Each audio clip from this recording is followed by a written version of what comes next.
It's a pleasure to be leading off the government track today. I just want to start by saying I am not government. QED-C, it's often sort of believed that QED-C is a government agency of some sort. We do get government funding, for which we are extremely grateful, but I'm not a government agent. So with that, I will go ahead and run through some slides. And I was trying to think what I might share with those of you who've heard me speak before, maybe quite recently, that would be a little bit new. And so this will be a little bit of an advertisement, but my goal is to talk about all the work that needs to be done to achieve this goal, which is our stated mission, enable and grow the quantum industry and the quantum ecosystem. But I think it's kind of all of our mission, and so we need to work on it together. My deputy is John Felbinger. He's here at Q2B, and if you haven't met him, I encourage you to say hello if you see him. I usually start with this slide. I do have some others later that maybe you haven't seen. But so mission there, enable and grow a robust quantum industry. There's a lot of work to be done. It's sort of an industry-driven group. Acts a lot like another industry association might, but this industry is still emerging, and so there's some real core differences. We have to work with the research community, the universities, the government-funded laboratories, and so on, to achieve this mission. And I'll talk a little bit about the membership in a moment. We do that by tackling the things you would naturally think of. We want to identify what the sort of killer apps are. What are the use cases that are going to be here first? And we've heard a lot of great talks during Q2B about some of those. And we're getting better and better understanding, I think, of the type of problems that are going to lend themselves to the earliest computing power that's available, and quantum sensors and networking and technologies for communications and so on as well.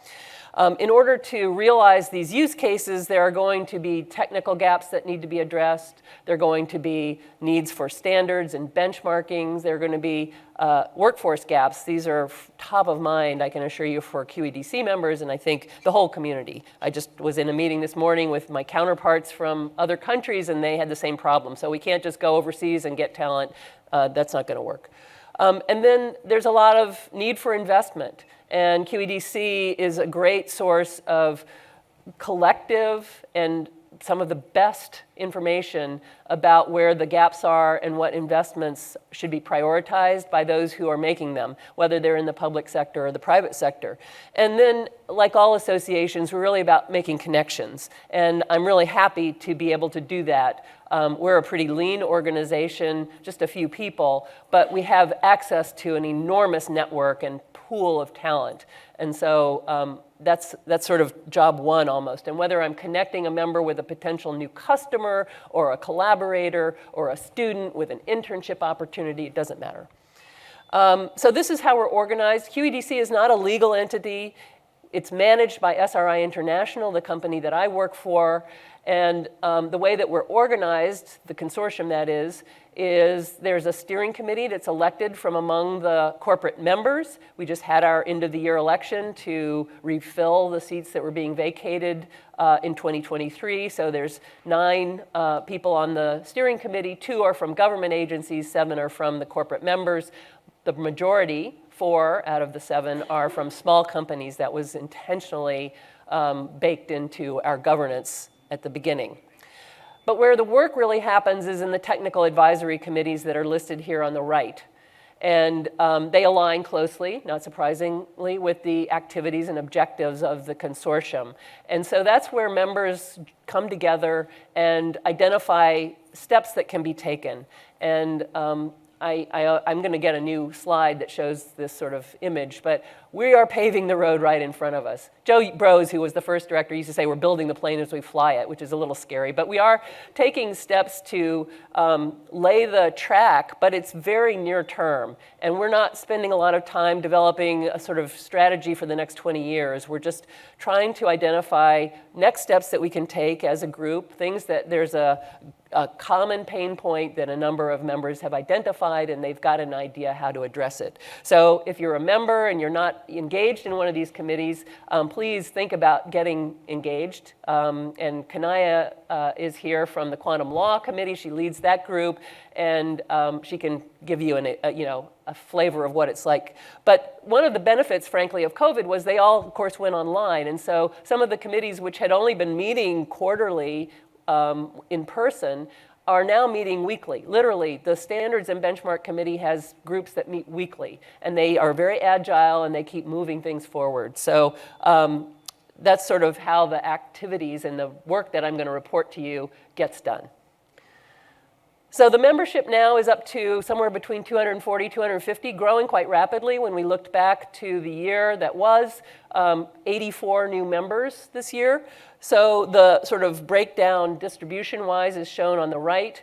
Majority are corporate members, and the majority of those are 500 employees or less. So the sort of big gray wedge at the bottom and then the startup wedge together makes up more than half of the members. So I get up every day thinking how to help these smaller companies that are all trying to solve similar problems get access to the resources that they need.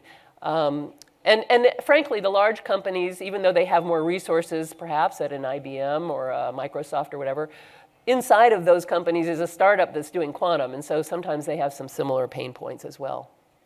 And then we cover the whole ecosystem in terms of hardware and software system developers, suppliers, people who are doing sort of business services that are somewhat adjacent, patent law firms, et cetera. So we have really broad participation, and that's really allowed for these connections to be made. It's a very trusted community that we're forming. More and more international, and we accept corporate members, and soon we'll expand that to include others like universities and government labs and so on from other regions. From the bulk of the world that's doing quantum research, I guess.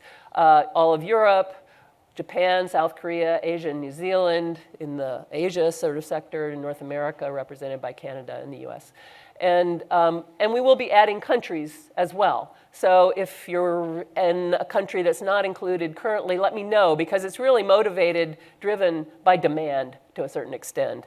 And it's been sort of measured so that we could do it in a thoughtful and deliberate way. But from the beginning, even though we were getting US government support, the direction and the support was to create something that was global. Because all of these companies, whether they're in the US or elsewhere, want to do business worldwide. They have suppliers outside the US worldwide. And so we recognize the need to make this an international group right from the beginning.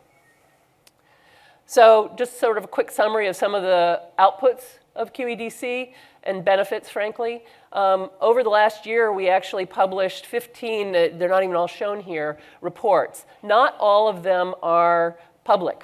So some of them go just to members, especially the ones that give the sort of real technical details on gaps. But even some of those are publicly available. Like on the top right is the cover of a report on needs in the sort of single photon space, both sources and detectors, with a number of recommendations. So we do essentially sort of gap analyses in these technical areas.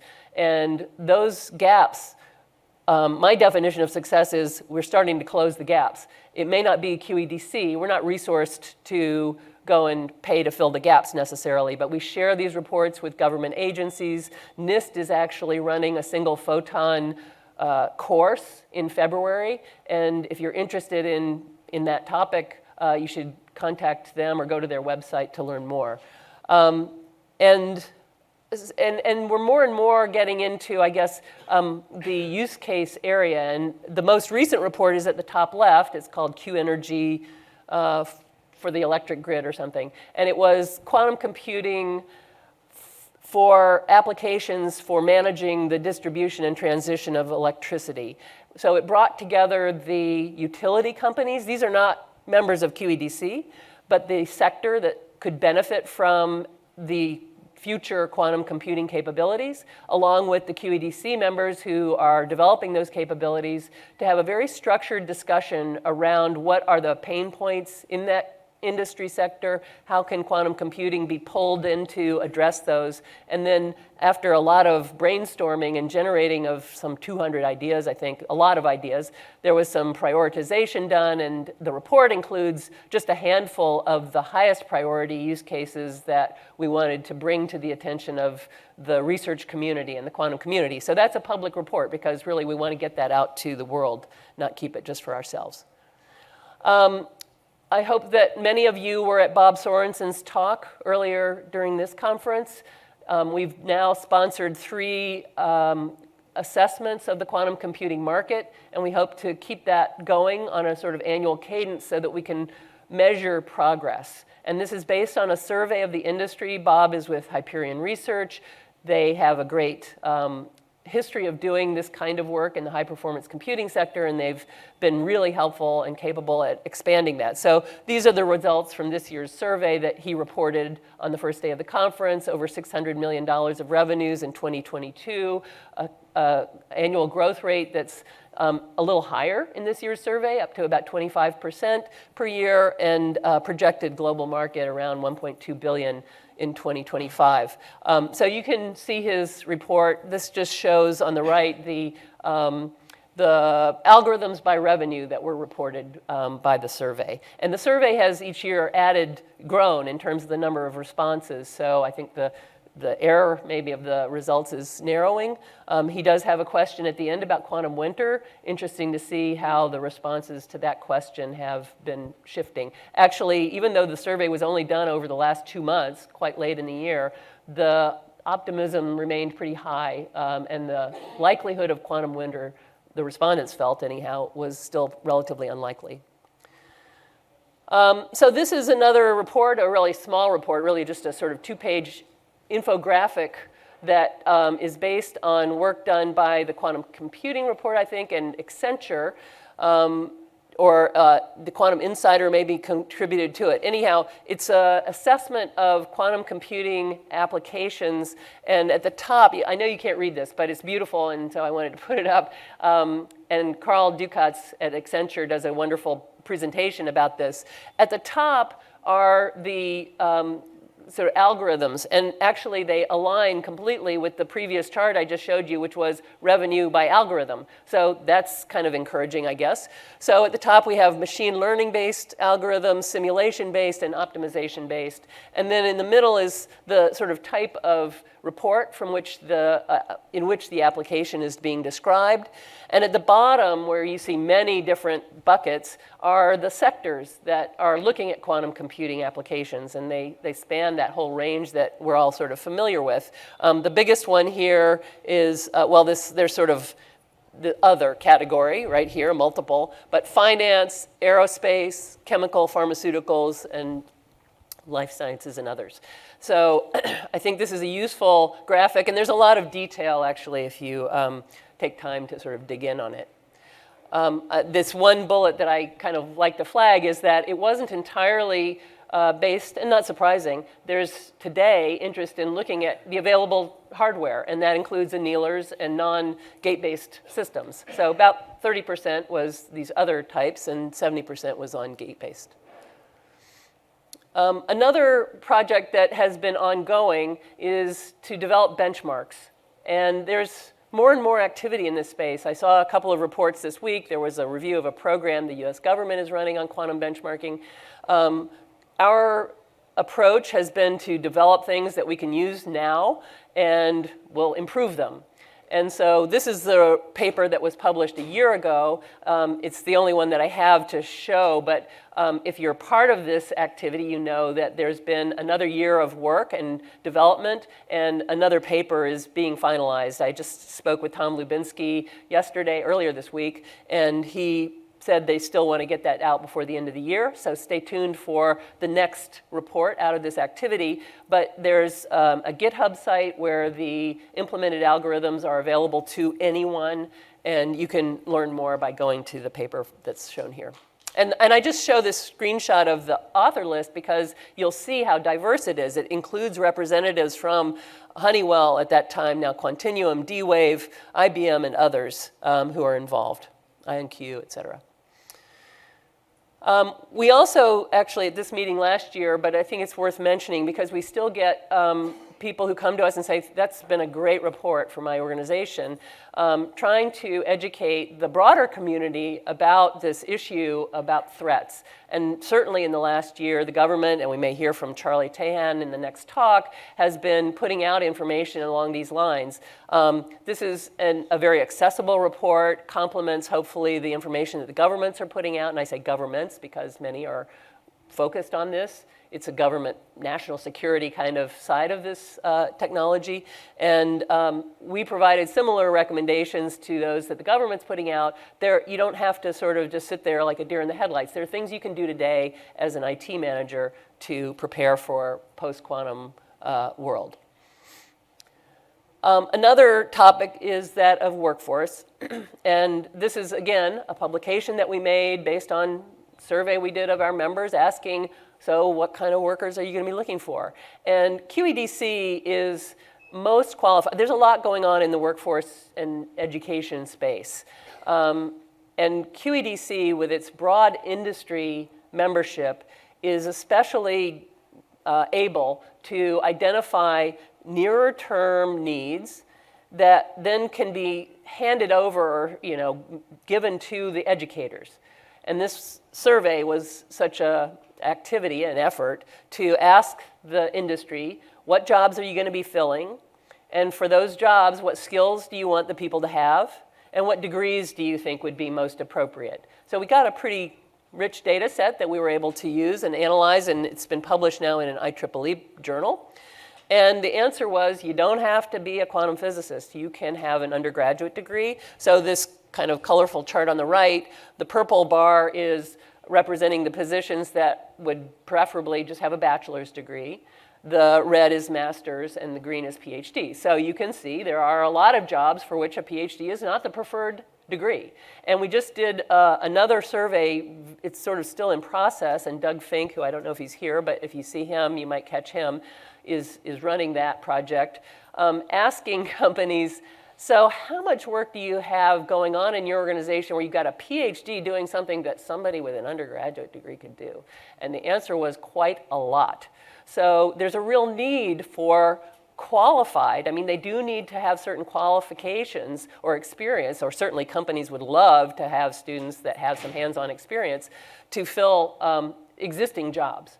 And figuring out how to not necessarily start from scratch with the education process. You just need to bolster a little bit. And we've gotten, I think, this message out to the universities, at least some of the universities. I don't think any students have read our paper. And I'd like to get the message out to the learners, the students. This is a slide that I use just to indicate that the workshops that we do that talk about the technology gaps do on occasion lead to funded research by QED-C, and this is one of those examples. So we have a small program that's looking to fill the gaps that were identified in the area of cryogenic technologies, and that's work that's relatively applied, not sort of the more academic work, but filling the real gaps that need to be filled in order to support the industry in this space. And we're going to be announcing, these are just solicitations for ideas from among the QED-C membership. So again, if you're at a company and you're not in QED-C, but you'd be interested in maybe being able to take advantage of these programs, talk to me. The one that we're going to be launching soon is on control and readout electronics, another area where we've looked at the gaps and have some resources to deploy. And then maybe this is near the end of my sort of what are we doing. This is a very popular program. Some of you may be aware of it, called the Quantum Marketplace. Started a little over a year ago. Over the last year, we had 11 webinars, so roughly one a month. And each one showcases a handful of QED-C members who are in a particular space. So one webinar will be on quantum networking companies. One will be on laser companies, cryo companies, et cetera. We record them. We have usually about 300 people who show up for the live events these days, and then we record and put them up on a YouTube channel, and these are totally open to the whole wide world. So it's free marketing for QED-C members. They're very educational, and we get a lot of positive feedback from people who say, like, I learn a ton at these quantum marketplace events. The goal of the quantum marketplace is to showcase the members through these webinars, but also to put a sort of directory online so that people who are looking to get supplied, components can maybe go to the quantum marketplace and find a supplier that would help meet their needs. So we'll be sort of further developing that over time. And this, I think, is the last thing. I just wanted to mention that SRI got a grant earlier this year from NIST to do a quantum technology manufacturing roadmap. And it's a bit of a sprint. We're going to deliver the first roadmap at the end of 2023, right around this time. So maybe there will be something at Q2B next year. And when the call for, so NIST put out a call and said, they're looking for road mapping proposals. And they didn't say for quantum, just they're looking for industry groups to come together and propose to do a roadmap. So we called a meeting and said to the QED-C members, do you think it's time to do a roadmap? Is there enough agreement? We all recognize there are many different technologies being developed. They're going to have different manufacturing needs. I was sort of half expecting the answer was going to be no, or I'm not going to participate. But in fact, it was unanimous, essentially, that the answer was yes. And so we're proceeding. We got the grant, and we're going to do this first edition. And so we're trying to kind of cover the waterfront. We have these horizontals and verticals, and so there'll be chapters, kind of representing the different technologies. They may end up sort of spinning off their own roadmaps in the future or something. It's version 1.0. And it's as much about the process, these road mapping activities. So this is open to the broader community, and if you're interested in knowing more, let me know or reach out to Naveen Lingaraju. Am I out of time? Yeah. Oh, okay. So that's it. Join the community. We have a website where you can click on I want to get the newsletter. You can talk to me.